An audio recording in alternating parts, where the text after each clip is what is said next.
Esa idea de que una guerra con Rusia es inevitable y que por tanto hay que prepararse, ya se ha aceptado y normalizado en gran medida en Europa, especialmente en Alemania. Cuando el último ucraniano haya muerto desangrado, ¿qué quedará entonces? Pues el siguiente en la lista probablemente será Polonia, ¿no? O alguna otra víctima dispuesta. Quiero decir, los países bálticos también parecen candidatos bastante razonables para eso.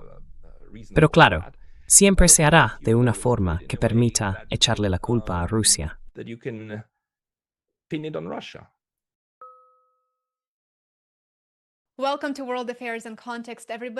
Bienvenidos a World Affairs in Context.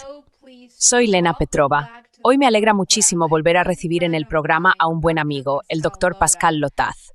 Pascal es profesor asociado en la Universidad de Kioto y fundador de un canal de geopolítica muy popular en YouTube, llamado Neutrality Studies. Si aún no lo habéis hecho, os recomiendo de verdad seguir el trabajo de Pascal. Compartiré los enlaces a su canal de YouTube y a su Substack en la descripción del vídeo. Soy una gran admiradora. Pascal, bienvenido de nuevo al programa. Muchas gracias por acompañarnos. Muchas gracias por invitarme, Lena. Es un placer estar de vuelta. Y además, soy un gran admirador de tu trabajo y de tu programa. No solo de tu programa, sino también de tu Substack. Muchas gracias. Gracias, Pascal. Empecemos señalando que Europa está viviendo ahora el mayor aumento militar desde la Guerra Fría. El año pasado, la Unión Europea presentó un plan de militarización sin precedentes, de 800.000 millones de euros, algo nunca visto antes. Ahora, muchos gobiernos europeos hablan abiertamente de la posibilidad de un conflicto directo con Rusia, aunque no hay datos de inteligencia públicos que indiquen que Rusia vaya a atacar a la OTAN, ni que se esté preparando para hacerlo. Durante los últimos 4 años, expertos europeos y estadounidenses han estado afirmando que la economía rusa está a punto de colapsar, mientras al mismo tiempo aseguran que Rusia se prepara para atacar a la OTAN. Pascal, ¿qué hay en el fondo de esta militarización de Europa y de este impulso por rearmarse en este momento?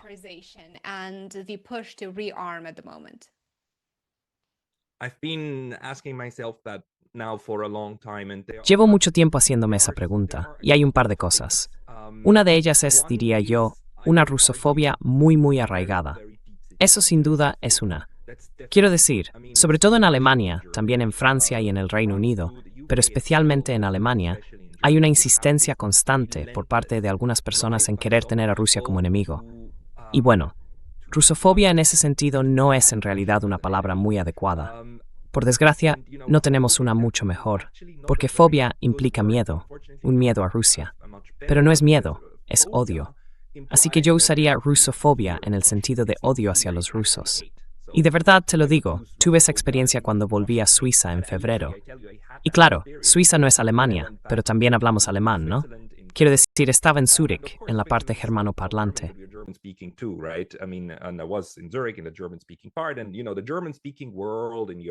Y bueno, el mundo germanoparlante en Europa, claro, leemos unos a otros.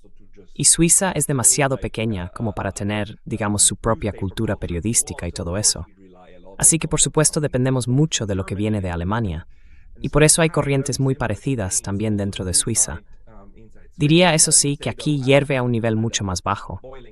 En Alemania se nota mucho más. Pero tuve esa experiencia.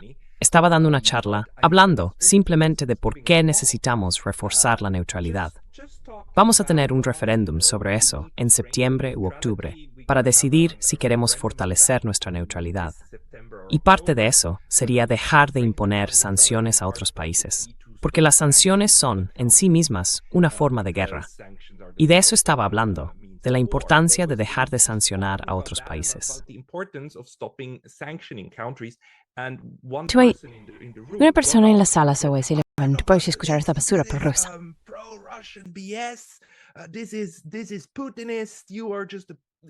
Eso es putinista. Eres simplemente un amante de Putin. Y me dijo, mientras salía enfadado, odio a los rusos, los odio. Tenía la rabia en la cara. Fue increíble. Ya sabes, fue otra de esas experiencias. Y no estoy diciendo que todo el mundo sea así. El resto de la sala era bastante razonable. Pero eso está ahí. Y esa forma de odio hacia los rusos es, sin duda, uno de los factores que motivan todo esto. Porque para quienes quieren que Rusia sea un enemigo, los acontecimientos de los últimos 10 o 15 años son maravillosos, ¿verdad? Porque confirman su idea de que Rusia es realmente un enemigo, que Rusia simplemente estaba hundida y ahora se ha recuperado y que va a volver.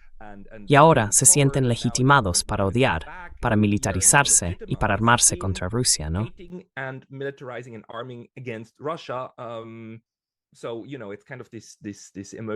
Ya sabes, es como un bucle emocional, también a nivel psicológico. Eso por un lado. Por otro, claro, está el hecho de que muchos de los relatos mediáticos alimentan esa dinámica. Y esos relatos suelen apoyar mucho la línea del gobierno. Uno de los problemas que tenemos es que Europa no es un continente independiente. No es un actor político autónomo. Quiero decir, estamos todos a remolque de Washington, todos, incluida Suiza. Suiza depende de Berlín o de Alemania, y Alemania depende de Estados Unidos. Y eso se nota. Todos lo recordamos, ¿verdad? Cuando el canciller alemán estaba junto a Biden, y Biden dijo algo así como: ese pequeño proyecto del Nord Stream vuestro, lo vamos a eliminar.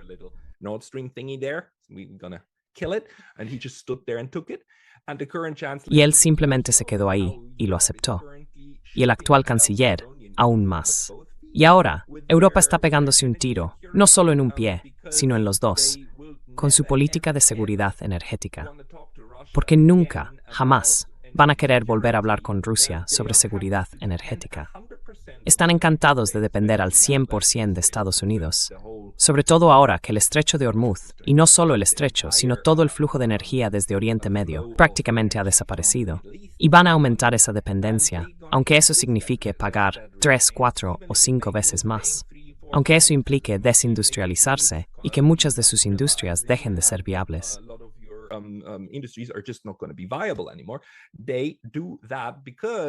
Hacen eso porque, primero, por esa rusofobia, y segundo, por esa idea de la alianza transatlántica. Esa idea que tienen muchos de los dirigentes europeos de que no solo mandan en Alemania o en Francia, sino que mandan en Occidente. Ya sabes, como Ursula von der Leyen, con sus valores y todo eso. Y nosotros Europa, quiero decir, esta gente se ve a sí misma como la que dirige Europa, no solo Alemania o Francia, sino todo. Se ven al mando de todo y también de la alianza. Y claro, estamos juntos, ¿no? Nos sentamos juntos en la mesa, incluso cuando el presidente de Estados Unidos los humilla claramente, haciéndoles sentarse. ¿Te acuerdas el año pasado, más o menos por estas fechas? Estaban sentados como niños pequeños delante del escritorio de Donald Trump, en el despacho oval, en sillitas. Y el señor Stubb, el primer ministro finlandés, estaba allí incluso con una libretita, tomando notas. Fue vergonzoso. Y le hicieron una foto y la publicaron en la web de la Casa Blanca. Y la única que parecía avergonzada era Maloney, que obviamente entendía lo que estaba pasando, que los estaban dejando en evidencia, que los estaban poniendo en su sitio y que el jefe les estaba hablando. Los demás estaban encantados, porque para ellos es como estar en la mesa con el jefe es mejor que estar en su propia mesa, donde suelen estar. No sé, es una mentalidad un poco rara. He tenido buenas conversaciones sobre esto en mi canal, incluso con una joven académica brillante, Nell Bonilla, que ha estado investigando estos temas transatlánticos, las fábricas de élites, ya sabes, y también las redes de élites. No se trata solo de que se les forme o se les prepare, sino de que existe todo un círculo de personas que piensan de forma transatlántica mucho más que nacional.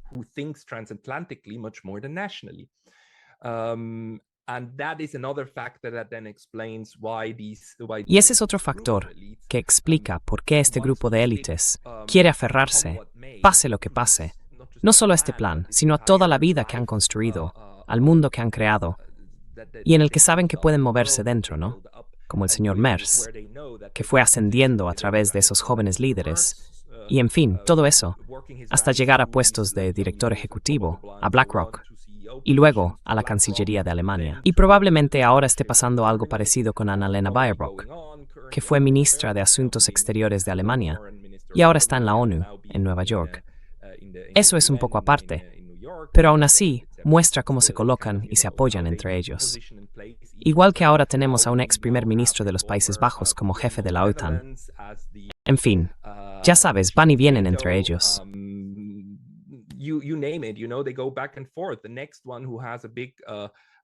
El siguiente que tiene por delante un gran cambio en su carrera, probablemente un salto transatlántico, es, por supuesto, el señor Macron. En 2 años se queda sin trabajo. Y no me sorprendería en absoluto que fuera el siguiente en la lista para la OTAN, o para uno de los puestos más altos dentro de la alianza. Quizá dentro de la Unión Europea, tal vez quiera suceder a von der Leyen. Pero fíjate cómo se mueven también entre países e instituciones. Quizá el Fondo Monetario Internacional o el Banco Mundial. Uno de esos también sería perfectamente posible, ¿verdad? Ese es el mundo en el que viven. And that's the world they live in. And within that world, keeping that world together is much more important. Y dentro de ese mundo, mantenerlo unido es mucho más importante que asegurarse de que la industria alemana tenga lo que necesita para ser competitiva a nivel global. Así que puedo distinguir esas cosas. Y luego entra en juego la propaganda mediática, porque los medios, de forma natural, son muy elitistas y obedientes al gobierno. Aunque digan eso de que son el cuarto poder, que controlan y equilibran, bla, bla, bla, ninguno lo hace. Ninguno. Ni en Estados Unidos, ni en Europa.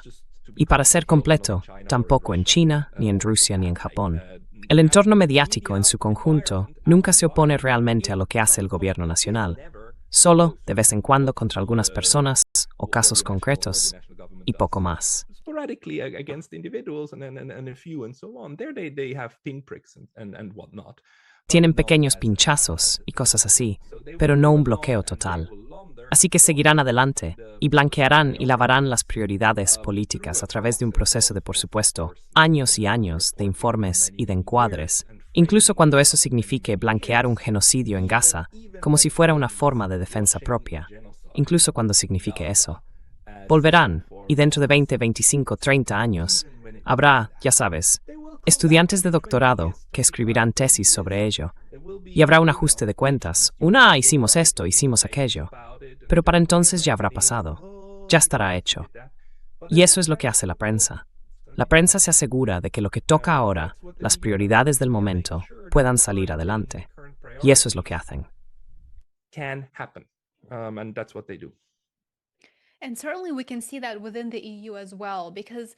Y desde luego, eso también se puede ver dentro de la Unión Europea, porque casi a diario la forma en que se plantea todo es muy deliberada y está diseñada para servir a la agenda de Europa, crear al otro. Y ese otro en Europa es, por supuesto, Rusia. Rusia es el enemigo.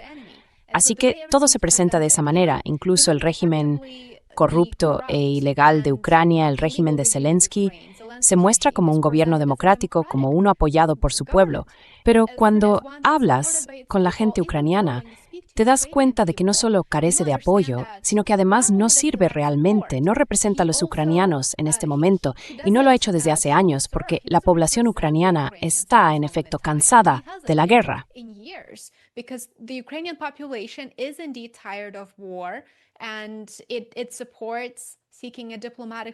Y apoya buscar una solución diplomática, no luchar hasta el último ucraniano. Pero claro, sabemos que esa no es la agenda que persiguen Zelensky y quienes lo manejan. Y por desgracia, los medios en Occidente viven en una realidad completamente distinta. No reflejan lo que pasa realmente sobre el terreno. En este caso concreto, parece evidente que son una herramienta política diseñada para generar consenso, para engañar a la población y, en cierto modo, para mantenerla dormida, sin prestar atención a lo que de verdad está ocurriendo. Mientras tanto, varios países europeos, por ejemplo, ya están reintroduciendo o ampliando el servicio militar obligatorio, y eso debería ser una señal de alarma, pero no lo ha sido.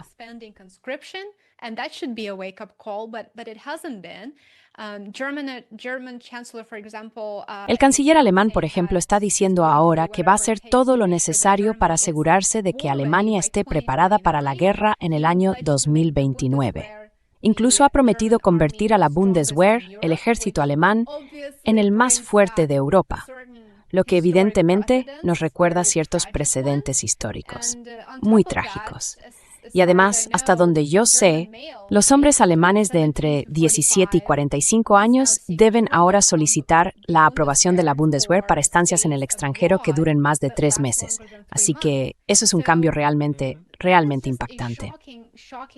Entonces, se puede decir que la época en la que Alemania cultivaba una identidad de posguerra fría centrada en la paz, la moderación y el poder económico ha terminado, ha desaparecido por completo en este momento. Yes, yes, I would just say yes. Sí, yo diría simplemente que sí. Al menos la idea, el ideal de la vieja Alemania, que nunca llegó del todo a cumplirlo, pero al menos lo intentaba. Y en su forma de hablar, en su manera de expresarse, eso formaba parte de cómo se entendían a sí mismos. Eso ha desaparecido. Ya ni siquiera quieren eso. La palabra que has usado, preparado para la guerra, en alemán suena aún más inquietante, kriegstüchtig. Te recuerda de inmediato al lenguaje de los años 20 y 30, al de aquella gente de derechas, a Hitler. Sí, te recuerda a Hitler, te recuerda a la historia parda de Alemania, y me lo recuerda a mí, y también a otros, a los pacifistas y a quienes se oponen a esto, pero a ellos ya no. Ahora, ese tipo de palabras les parecen normales. But it doesn't to them anymore. This kind of words are now fine. And that's how the mainstreaming. Y así fue, más o menos, como funcionó realmente esa normalización. Transformar el miedo genuino y el odio hacia Rusia en algo, digamos, útil desde el punto de vista militar. Ahora se ha vuelto posible hablar otra vez en esos términos. Eso no habría sido posible a principios de los 2000 ni a finales de los 90. No se habría aceptado. Ese tipo de lenguaje habría sido rechazado. Se habría dicho no. Esto nos recuerda a los peores momentos de nuestra historia. No queremos volver a eso. Y eso ha desaparecido. Ahora se puede usar, porque ¿sabes lo que hicieron? Psicológicamente, y es un truco muy inteligente, trasladaron a Hitler a Rusia. Porque ahora Putin es Hitler, ¿verdad? Así que oponerse a Putin significa luchar contra un segundo Hitler.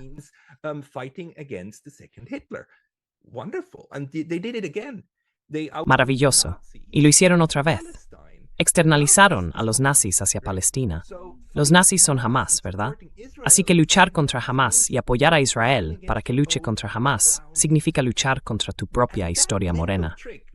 Y ese truco mental, no debemos subestimar lo poderoso que es. Significa que ahora puedes usar eso que un maravilloso profesor alemán en Macao, el señor Müller, el profesor Müller, llama orgullo de culpa. Ya sabes, los alemanes tienen un cierto orgullo en reconocer que su país hizo algo horrible, que los nazis hicieron algo horrible, que su Estado hizo algo horrible. Y la Segunda Guerra Mundial se recuerda en Alemania como, por supuesto, un momento de gran vergüenza, de vergüenza nacional, especialmente, claro, el Holocausto, lo cual es algo bueno.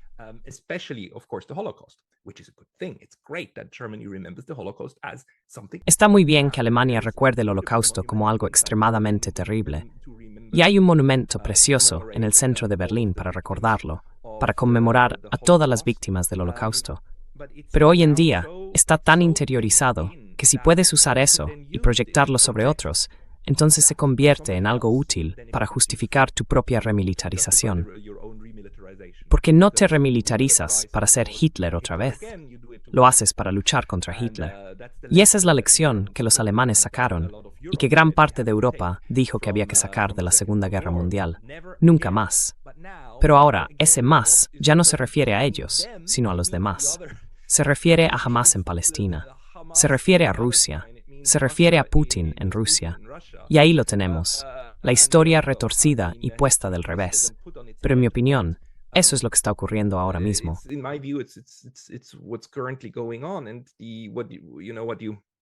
¿Y sabes qué? Lo interesante de todo esto es que, claro, debería preocuparnos a todos que Alemania se esté preparando para usar a sus hombres. Y además, la audacia de esta gente al definir el nosotros. Y no solo el nosotros para ellos, quiero decir, no solo el nosotros para los alemanes, sino también el nosotros para los ucranianos. Alemania protege a los ucranianos. ¿A quiénes? ¿Quiénes son los ucranianos? Estás protegiendo a los ucranianos del Donbass, que han sido bombardeados y atacados desde 2014. donde murieron 14.000 personas incluso antes de 2022. A esos ucranianos. Estás protegiendo a los 3 millones de ucranianos que cuando llegó 2022 huyeron a Rusia. ¿Podrías explicarme por qué 3 millones de personas huyen hacia el supuesto agresor? Pero no. Todo eso se descarta de inmediato, psicológicamente, como propaganda pro-Putin.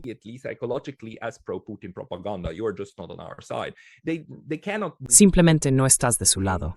Eso no lo pueden refutar. Así que lo ignoran y le ponen etiquetas. Y crean ese nosotros de los ucranianos. Ayudamos a los ucranianos, ¿verdad? A los que siguen la misma política. Y los alemanes, claro, dicen, sí, vamos a proteger a los ucranianos. Pero por cierto, reunid a esos ucranianos que están en Alemania y mandadlos de vuelta, porque tienen que ir a morir al frente. Sí, tienen que ir a morir allí, porque los estamos protegiendo. Los protegemos enviándolos bajo una lluvia de balas. Claro, ellos no lo ven así, pero eso es lo que están haciendo. Y tú y yo nos volvemos locos con esto, porque pensamos, ¿cómo se puede ser tan inhumano? Quiero decir, está claro que esos jóvenes, esos hombres y mujeres jóvenes, aunque todavía no reclutan a las mujeres por la fuerza, esos hombres jóvenes, evidentemente, no quieren morir.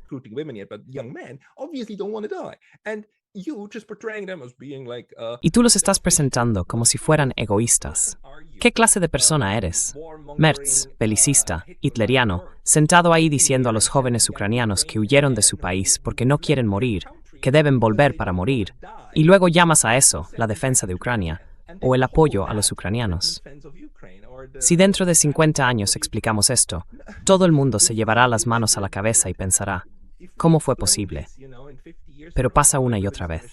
Estas personas consiguen poder y te dicen que saben lo que es mejor, que saben lo que tiene que ocurrir y que los demás deben ir a morir por ellos. Y nunca lo harían si no fuera necesario. Pero dicen que es su deber. Y al final, lo que quieren es ser, como todos quieren ser, Churchill.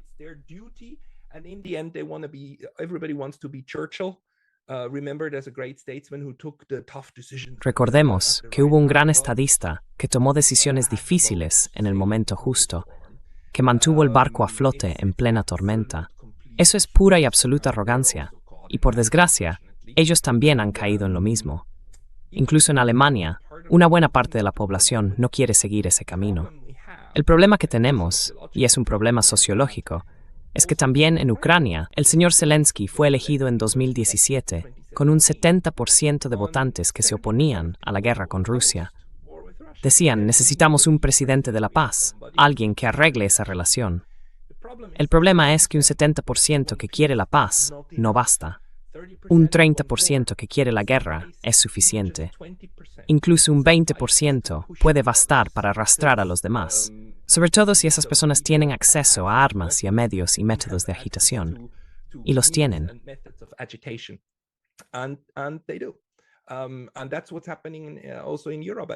Y eso es lo que está pasando también en Europa en este momento. Y mucha gente en Europa no quiere una guerra. Pero si tenemos un 15 o un 20% de personas muy convencidas que sí quieren la guerra, harán muchísimo más por conseguirla que el 80% que, bueno, simplemente no la quiere, pero tampoco hace nada más que quedarse en casa tomando té y poco más. Luego hay unos pocos, una pequeña parte, que sí salen a la calle y hacen manifestaciones a favor de la paz. Pero es mucho más fácil escalar un conflicto que resolverlo y reducir la tensión. Así que tenemos este desequilibrio estructural, por desgracia. Y se ve claramente ahora cómo la idea de que una guerra con Rusia es inevitable y por tanto hay que prepararse, ya se ha aceptado y se ha convertido en algo bastante común en Europa y especialmente en Alemania.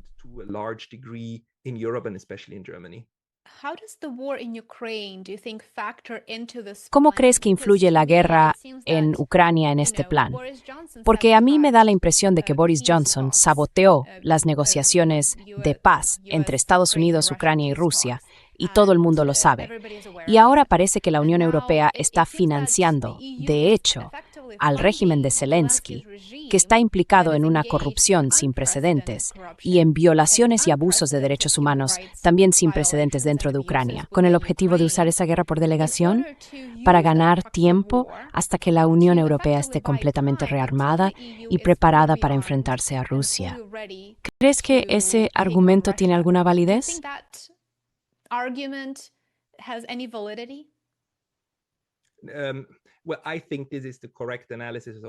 Bueno, creo que ese es el análisis correcto de lo que está ocurriendo. Pero claro, así no es como lo ven las personas del otro lado. Desde su punto de vista, el relato es que Ucrania fue atacada de repente, sin provocación, sin ningún motivo válido, más allá del deseo de Vladimir Putin de restablecer el imperio ruso, o quizá el soviético, y que está intentando devorar Ucrania, y que cuando termine con eso avanzará hacia el oeste, porque es el nuevo Hitler. Y eso fue lo que hizo Hitler, ¿verdad? Hitler nunca se conformaba con lo que tenía, siempre iba por lo siguiente. Así que eso es lo que, según ellos, hará el nuevo Hitler en el este. Por eso, debemos aprender de nuestra historia y no repetir los errores de Múnich del 38. No debemos apaciguar, sino mantenernos firmes y resistir con determinación.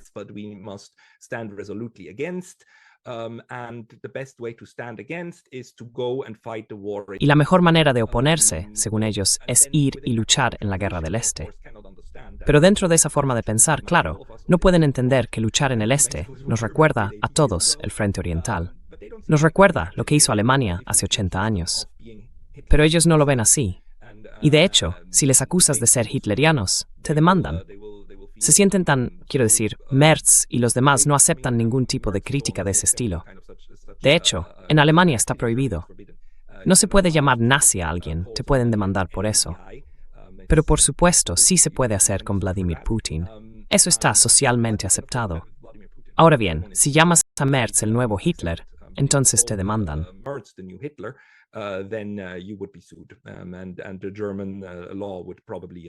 Y según la ley alemana, probablemente, quiero decir, seguramente tendrías que pagar, porque está prohibido. Así que vemos cómo la memoria de la Segunda Guerra Mundial se está retorciendo de una forma realmente lamentable.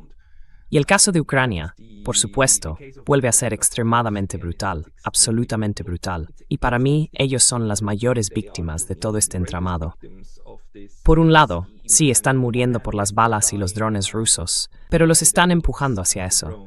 E incluso a veces los meten a la fuerza en furgonetas y luego los lanzan hacia los drones desde el otro lado. Así que, vamos, decir que están entre la espada y la pared no describe realmente la situación.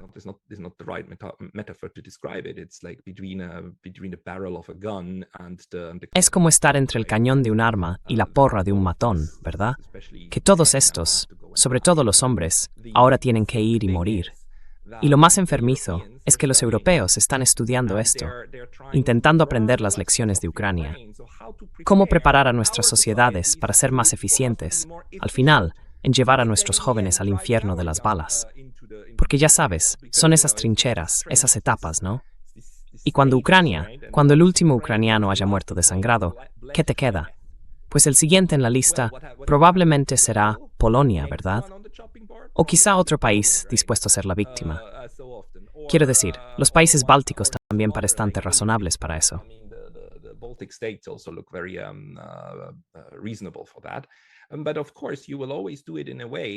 Pero claro, siempre lo harás de una forma que puedas echarle la culpa a Rusia. Para mí, el mayor error sigue siendo que Rusia realmente invadiera en 2022, porque cayó en esa trampa. Y les dio a los europeos justo lo que necesitaban, sobre todo a los que sentían ese odio visceral. Les dio todo lo que querían. Ahora bien, también entiendo el argumento del otro lado, que dice, ¿qué otra cosa se suponía que debían hacer? Dejar que el Donbass volviera a desangrarse y que esos fascistas arrasaran con nuestros compatriotas que llevaban pidiendo ayuda desde hacía, ¿qué? Unos 7 u 8 años en aquel momento.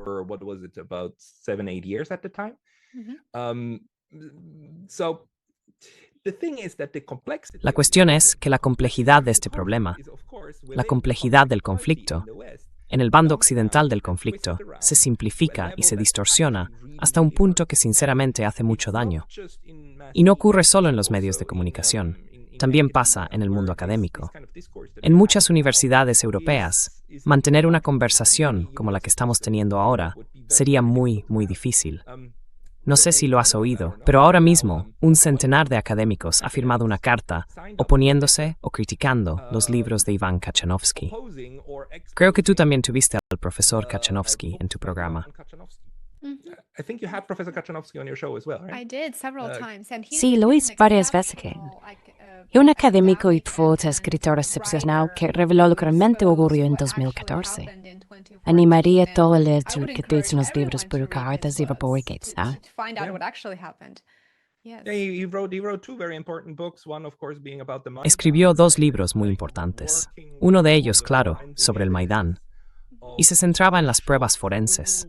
¿Quién disparó a quién? ¿Desde dónde vinieron los disparos? Básicamente demostrando que no. Esas personas fueron alcanzadas desde zonas controladas por los pro-Maidán. Fue un acto en el que esos agitadores fascistas de extrema derecha dispararon deliberadamente contra ambos bandos. Dispararon contra manifestantes y contra la policía, con el objetivo de provocar una matanza y un caos que enfrentaran aún más a unos con otros. Y al final, eso consiguió deshacerse de Viktor Yanukovych, que era el objetivo. Él no era pro-Putin, simplemente era neutral. No quería unirse a ninguno de los dos bandos. Pero eso no era lo que este grupo quería.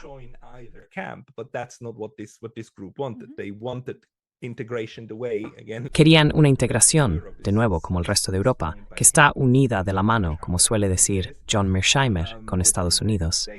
Y Iván Kachanovsky, ese es su primer libro, luego escribió otro.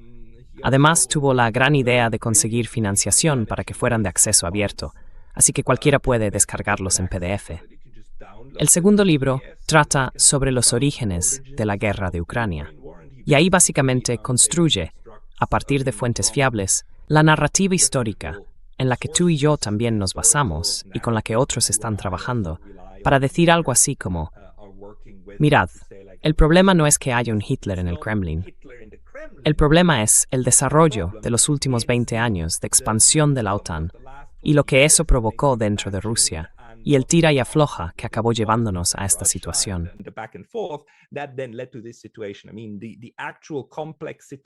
Quiero decir, la situación real es bastante compleja, con muchas capas, ¿no?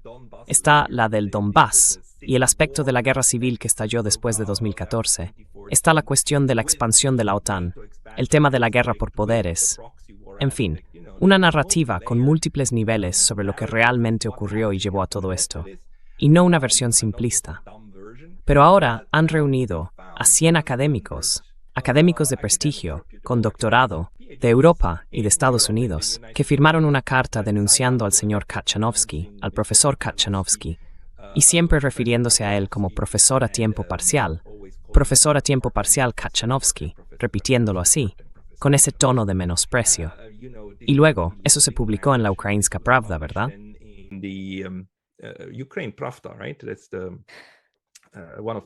Ese es uno de los periódicos, uno de los principales. Y bueno, ya sabes, no están intentando rebatir los argumentos. Lo que intentan es atacar la reputación del señor Kachanovsky, entre otros, diciendo que bueno, pero uno de los argumentos es, al parecer, que Iván Kachanovsky consiguió apoyo para una publicación de acceso abierto, incluso de Elon Musk, y él estaba orgulloso de eso y lo comentó en Twitter. Y entonces, el argumento que persiguen los académicos es que eso es muy poco probable. No muy poco probable.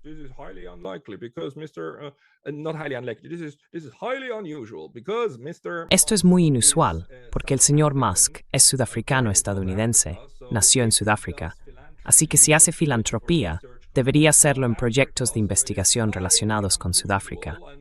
Por eso es algo muy inusual, y nos preocupa mucho cuál es la motivación. Pero estas son personas inteligentes, y este es uno de los temas con los que tenemos que lidiar, que incluso personas inteligentes acaban cayendo en patrones difíciles de explicar. Hace poco, en mi canal, hice una charla con Matthias Desmet, que es el principal experto en un fenómeno de formación de masas.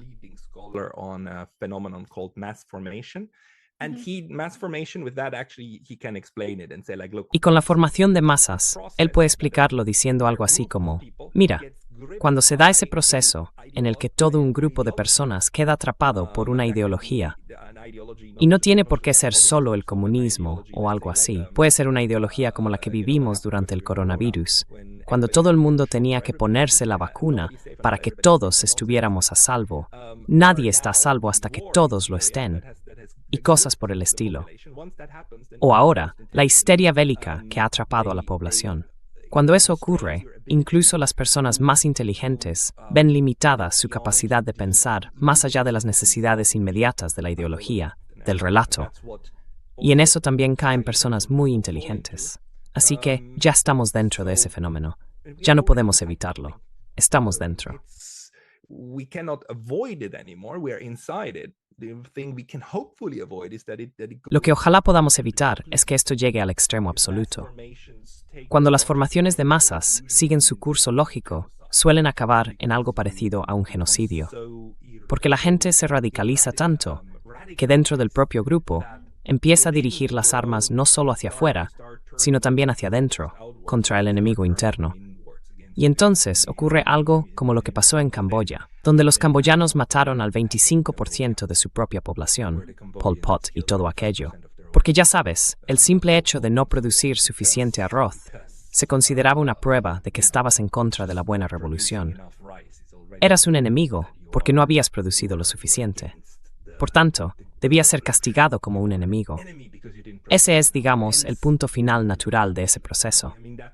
Por suerte, todavía estamos lejos de algo así, pero si no conseguimos detenerlo, podría ser hacia donde nos dirigimos.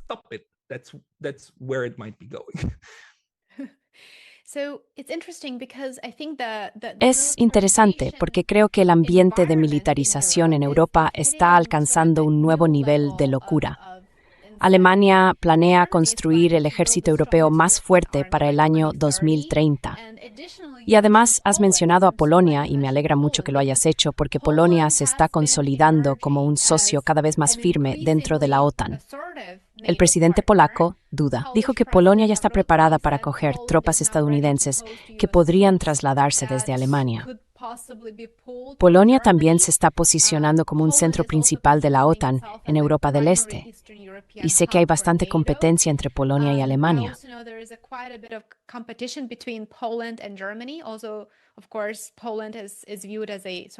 Además, claro, Polonia se ve como una especie de socio menor.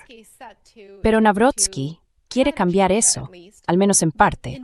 En los medios rusos, estos acontecimientos y estas declaraciones se comentan mucho, y los analistas políticos rusos suelen decir, bueno, si Europa va a aumentar su militarización de aquí a 2030, entonces nosotros tenemos que estar en condiciones de defendernos de la OTAN.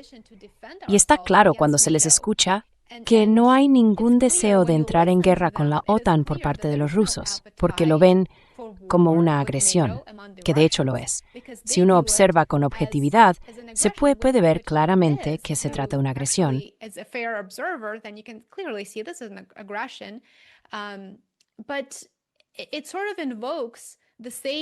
Pero de alguna manera evoca los mismos acontecimientos que ocurrieron hace 100 años, cuando había una tensión creciente entre los dos bandos, entre ambos actores, Rusia y la OTAN, al otro lado. Pero como mencionabas, los europeos no tienen ganas, no quieren verse arrastrados a esta guerra. Los alemanes de a pie, por ejemplo, no quieren ir a luchar contra Rusia.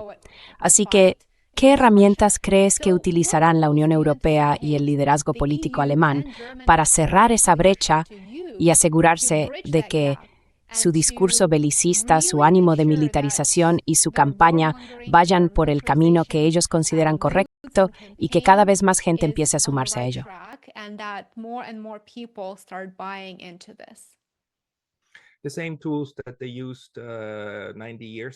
Las mismas herramientas que usaban hace 90 años y las mismas que llevan usando ya unos 10 años.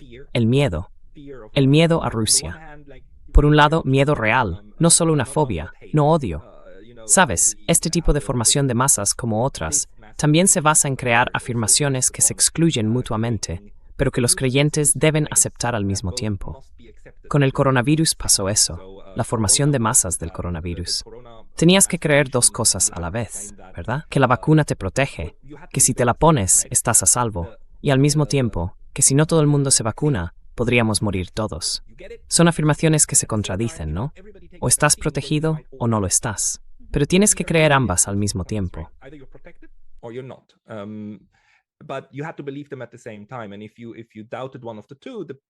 Y si dudas de una de las dos cosas, la persona que sí las cree se enfada contigo, se molesta, porque no estás aceptando un principio básico que no se puede cuestionar. Y cuando hablamos de la formación masiva en torno a la guerra de Rusia, las afirmaciones contradictorias son estas. Rusia es débil. Rusia está a punto de colapsar. Solo hace falta un empujón más, una sanción más, y desaparecerá, y habrá caos. Pero al mismo tiempo, dicen que mañana estarán en Berlín. Que son peligrosos, que son salvajes, que están matando indiscriminadamente, que están cometiendo un genocidio en Ucrania y que van a hacer lo mismo con nosotros. Son peligrosos, pero también están a punto de derrumbarse. Y tienes que creerlo. Si lo dudas, te delatas como alguien que no pertenece al grupo, y ya sabes lo que eso significa. El campo de concentración te espera.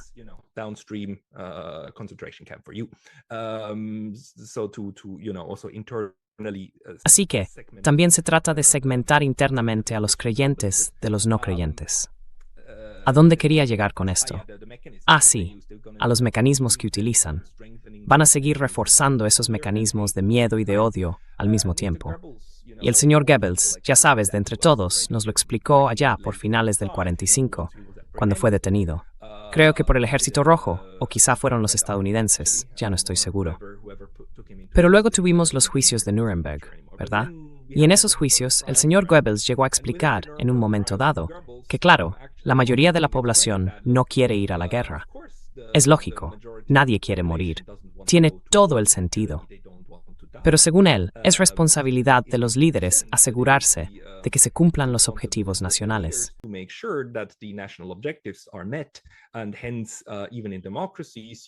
Y por eso, incluso en las democracias, se trabaja con el miedo y la agitación contra el enemigo para conseguir el apoyo que se necesita.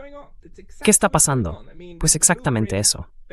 Es decir, el modelo básicamente, o las explicaciones sociopolíticas que elaboró Goebbels, están funcionando hoy en día, aunque claro, bajo la idea de que están haciendo justo lo contrario. Una vez más, se defienden de Hitler en el Kremlin, porque ya sabes, hay que plantarle cara a Hitler. Tenemos que aprender de nuestra propia historia. Sí, para mí eso es lo que está ocurriendo ahora mismo. Y los rusos. Lo interesante con Rusia, y también con China, es que por supuesto no quieren ir a la guerra, porque ellos tampoco están en una formación de masas. No están psicológicamente atrapados por la idea de que esto es inminente y de que tiene que suceder.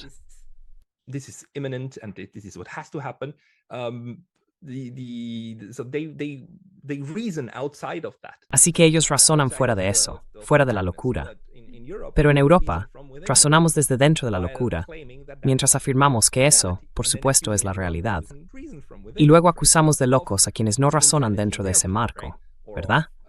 O quiero decir, para esta gente, cualquiera que no razone dentro de su locura psicológica, solo puede hacerlo por dos motivos. El primero, porque es demasiado tonto. Si estamos en 2026 y todavía no has entendido que Rusia es el enemigo y que Putin es Hitler, entonces que eres tonto. Tienes una deficiencia cognitiva y no puedes comprenderlo. Así que tengo que enseñarte mejor, porque está claro que no lo has entendido. Esa es una forma de explicarlo.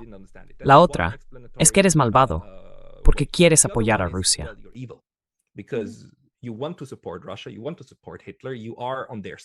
Quieres apoyar a Hitler. Estás de su lado, eres malvado y eres el enemigo desde dentro.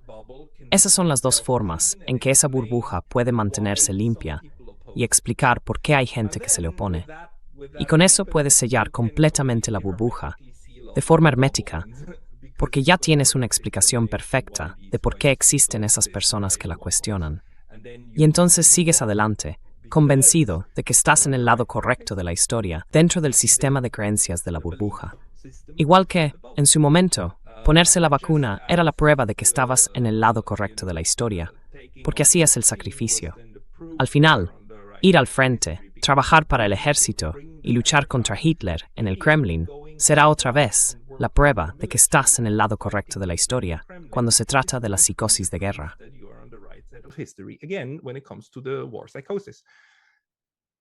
Yeah. And I hope we can still stop. Sí, y espero que aún podamos detenerlo.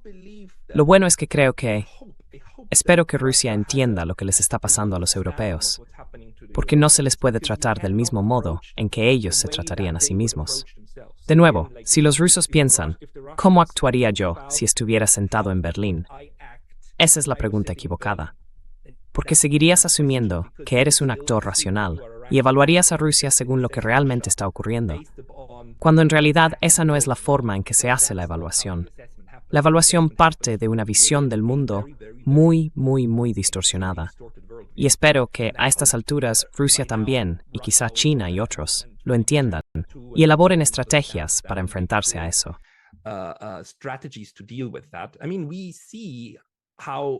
Quiero decir, vemos cómo Irán ha sabido aplicar con éxito una estrategia para enfrentarse a Estados Unidos. Y Estados Unidos es distinto. Yo diría que Estados Unidos no está en una formación de masas. En cambio, Europa sí lo está. Y creo que Estados Unidos está manejando eso con mucha habilidad, como si tocara un piano, esa formación de masas, para conseguir lo que quiere. Estados Unidos es diferente, pero tiene otros problemas que son muy difíciles de afrontar si estás en el bando contrario. Aún así, los iraníes encontraron la manera, siendo más débiles en lo tecnológico, en lo militar y en lo económico, de hacerle frente. Podemos hablar de eso. Es un tema algo distinto, con su defensa en mosaico y todo eso, pero en esencia se aseguran de que los estadounidenses se estrellen contra el muro cada vez que lo intentan.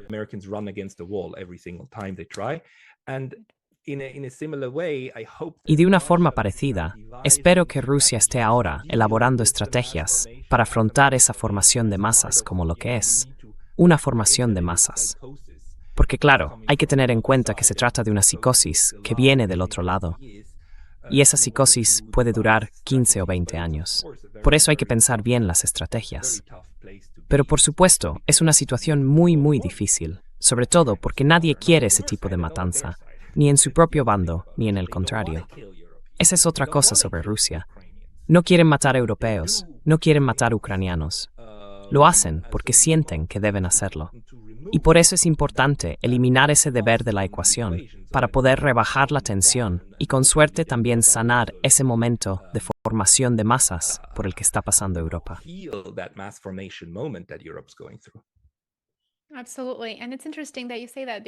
Totalmente, y es interesante que lo digas, porque creo que la racionalidad ya no está presente cuando hablamos de la toma de decisiones en la Unión Europea. Es razonable decir que el nivel de preparación para una guerra con Rusia en sí mismo aumenta las tensiones con Rusia, porque refuerza la percepción de que la OTAN se está preparando para una confrontación. Y si ellos mismos lo dicen, es que se están preparando para una guerra con Rusia. ¿Os estáis preparando para la guerra con nosotros? Sí, así que eso desencadena una carrera armamentística, provoca todo tipo de cosas, incluida una carrera nuclear que, según distintos informes, puede que esté ocurriendo o puede que no. Pero es un tema muy inquietante del que hablar, y desde luego creo que la racionalidad está claramente en entredicho. Pero Pascal, quería hacerte una pregunta sobre una de tus publicaciones recientes en Substack, porque fue bastante impactante. Y creo que refleja perfectamente lo que está viviendo Alemania en este momento. Tu publicación más reciente en Substack se titula Las iglesias de Alemania listas para la guerra. Alemania se espera que actúe como el centro logístico principal de la OTAN en una futura guerra con Rusia. Y parece que la militarización de la sociedad civil alemana es uno de los temas centrales en la agenda del gobierno. Háblanos del papel que se espera que desempeñen las iglesias alemanas en este conflicto. Y aunque suene absurdo, ¿qué papel se juegue la sociedad civil alemana en esa posible guerra con Rusia?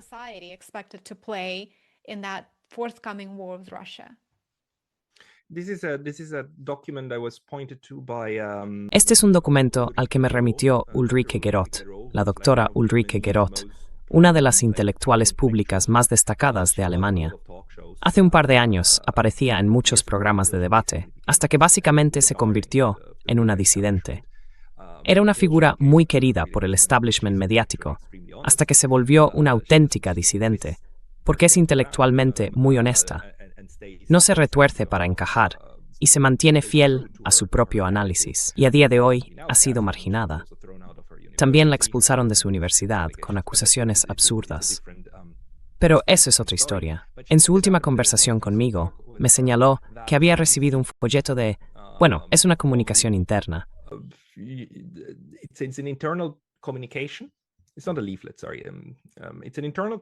No es un panfleto, perdón.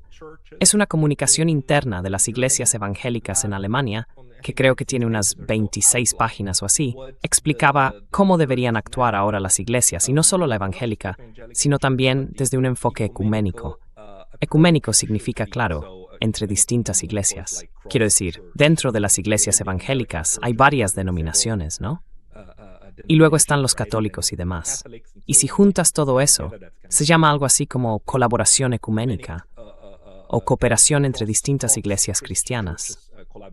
Y ese documento en concreto decía que, bueno, la guerra con Rusia es básicamente, quiero decir, Rusia está siendo muy agresiva y vemos lo que está pasando en Ucrania y tenemos que, o sea, Alemania se está preparando para enfrentarse a eso y plantar cara.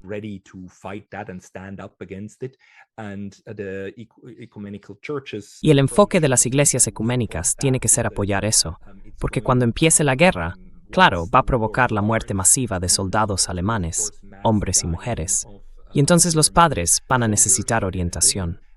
Así que las iglesias deberían prepararse y formar no solo a los pastores, sino también, ya sabes, a la gente laica, para poder ofrecer acompañamiento eclesiástico, evangélico, ecuménico, a los padres y viudas que estén de luto por los soldados caídos. Porque esto tiene que hacerse. Quiero decir, ahora mismo no tenemos suficiente gente, así que hay que prepararse. Y ellos lo hacen, lo describen como algo normal, como un hecho. Es simplemente lo que hay. Y tu pregunta también va en esa línea, sobre lo que se espera que hagan las iglesias.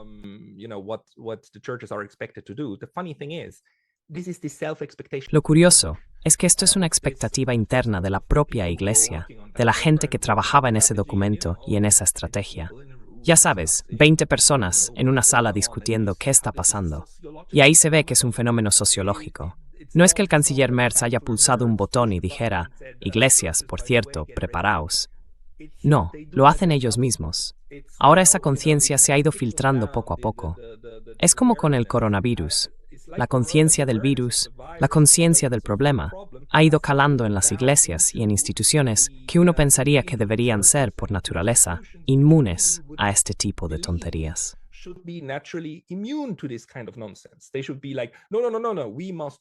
Deberían decir algo así como, no, no, no, no. Tenemos que oponernos al impulso hacia la guerra con Rusia. Tenemos que acercarnos a las iglesias ortodoxas del este para crear iniciativas de paz ecuménicas, ¿verdad? Eso es lo que cabría esperar, pero no es lo que está pasando. Igual que con el mundo académico, no está ocurriendo que surja una gran oposición dentro de las universidades contra la tendencia hacia la guerra y todo eso. No, lo que pasa es que las universidades también se están preparando y se preguntan cómo apoyar la defensa de los valores europeos y la reconversión de la tecnología civil para fines militares, porque una vez más hay que luchar contra Hitler en el Kremlin. Y eso es lo inquietante. Está filtrándose en la sociedad y también en las iglesias.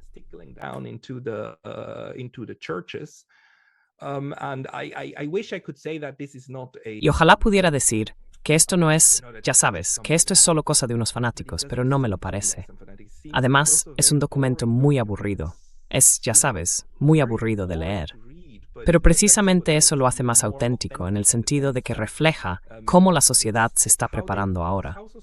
Así que la pregunta para nosotros es, ¿cómo conseguimos que salgan de ese modo de preparación para la guerra y pasen a un modo que fomente la paz? Pero que fomente la paz, incluso en esa iglesia evangélica. Y no sé si eso representa a todas las iglesias evangélicas.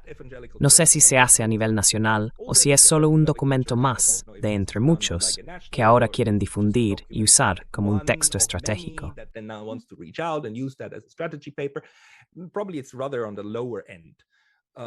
Probablemente esté más bien en el extremo bajo, pero da miedo ver que, al menos ahí, algunas de estas cosas están ocurriendo. Y quizá también lo tengamos a un nivel más alto. Tal vez también lo veamos dentro de la Iglesia Católica. Aunque, por intuición, diría que los católicos suelen ser más resistentes a este tipo de cosas. Porque tienden, no siempre, pero tienden a pensar en términos realmente católicos, ¿no? Porque suelen tener gente en ambos lados del frente. Pasó en la Primera y en la Segunda Guerra Mundial. El Vaticano tuvo que ser, sobre todo en la Segunda Guerra Mundial, neutral, porque había católicos en los dos bandos. Pero no puedo asegurarlo. Es solo otro ejemplo. Una anécdota de hasta qué punto esta psicosis se ha arraigado ya, por desgracia. Absolutely. And this is an excellent example of Exactamente. Y este es un excelente ejemplo de lo que hace la propaganda, de lo que hace una propaganda constante y repetida en el cerebro humano y de cómo consigue grabar el mensaje, incluso en la mente de quienes deberían estar promoviendo la tolerancia, la construcción de la paz y buscando una solución diplomática a cualquier conflicto militar. Pero ahora, en realidad, se están preparando para formar parte de una guerra contra un enemigo imaginario. Así que sí, creo que ese es un ejemplo perfecto de cómo funciona la propaganda y también un ejemplo muy lamentable.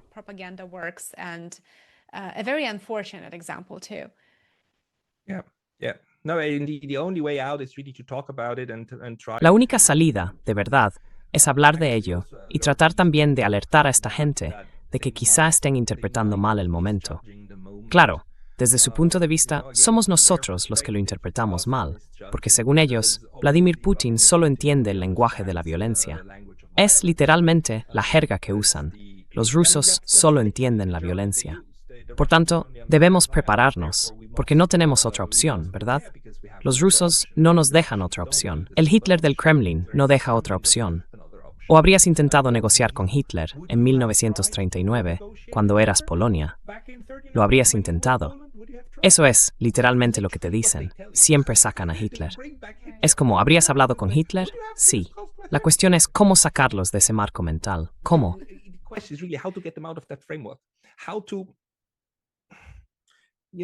Sabes, quiero decir así como un despertrusco, pero en realidad no te habría. Pero uno de esos despertares sería si mañana Vladimir Putin dimitiera y dijera, ya está, he terminado. Tengo 75, 76 años. Me voy a retirar. El siguiente puede hacerse cargo. Y entonces llegaría al poder alguien del tipo de Karaganov, ¿verdad? Sí, o Medvedev. Quiero decir que eso sería como un despertar brusco, pero en realidad no lo sería, porque solo volvería a confirmar lo que ya decían. Ah, mira, ahora tienen a un Hitler aún más grande. Volvería a encajar perfectamente en su narrativa, ¿verdad? Pero es que hay una incomprensión total, una lectura completamente equivocada de Rusia y de lo que realmente es Rusia.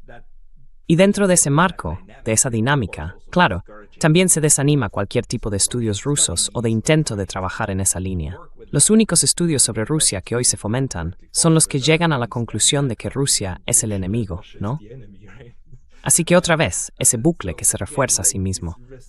Pero la pregunta para mí es cómo trabajar con eso. Y quizá, ya para terminar, hay alguien que creo que está encontrando una respuesta a esa cuestión. Curiosamente, creo que son los iraníes.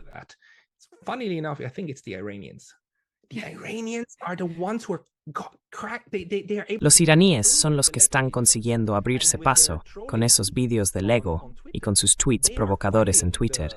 Están librando la guerra de los memes. Y eso, al menos en el caso de Irán, me parece que no es poca cosa. Rusia y China son muy malas en esto. No participan a ese nivel. Y es justo en ese nivel donde tienes una oportunidad de romper un poco la cáscara y decir, oye, espera un segundo, voy a ver esto e intentar entender el mensaje, que además se comunica con humor. Porque eso mismo es lo que hacen también los belicistas de nuestro lado, ¿no? Se burlan de nosotros, nos llaman ingenuos o poco realistas y se ríen. No sé, simplemente creo que los vídeos de Lego y todo eso que viene de Irán, junto con el troleo en redes sociales, no son algo menor. Así que quizá valga la pena fijarse en eso para ver cómo abordar de otra manera la locura europea que tenemos ahora mismo.